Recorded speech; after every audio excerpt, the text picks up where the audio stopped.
ছোট পাথরের যে কণাগুলো থাকতো ওই কণাগুলো স্পষ্ট আরবি ভাষায় আমার নবীকে সালাম দিয়ে দিয়ে কালমা পড়তো।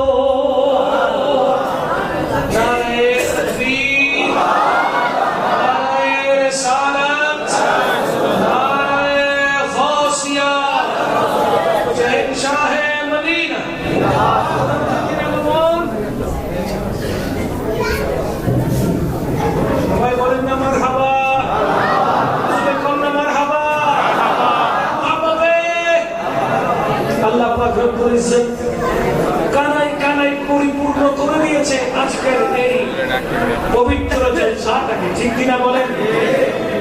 আল্লাহ পাক রব্বুল আলামিন হায়াতের মধ্যে হাসনাতে কেরামে বরকত রহমত দান করুক, আমিন পড়ে জোরে বলেন না আমিন। আমিন।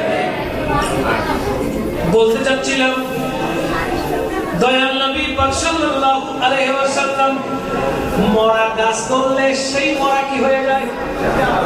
কথা বলে না উস্কুরে হান্নানা, ওই গাছটা খেজুর গাছ, ওইটা কি জিন্দা ছিল না মরা ছিল?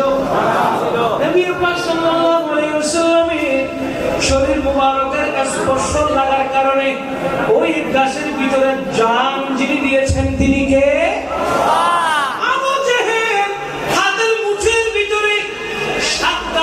পাথর নিয়ে এসেছে আমার নবীকে, এসে বলে যদি সত্যি নবী হয়ে থাকো বলো তো দেখি আমার হাতের মুষ্টির ভিতরে কি আছে?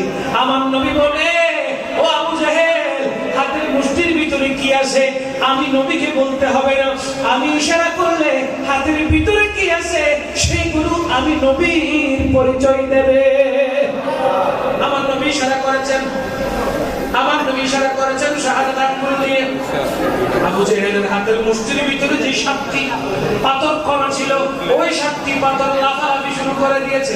পাথর কি লাফাইতে পারে? পাথর কি কথা বলতে পারে? পাথর কি হাঁটতে পারে? পাথর কি চলতে পারে?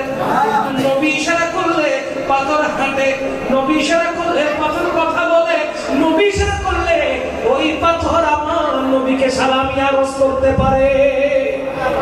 আবু জাহেলের হাত থেকে 7 পাথর জমিনে পড়ে গেল, প্রত্যেকটা পাথরের জবান যিনি খুলে দিয়েছেন তিনি কে?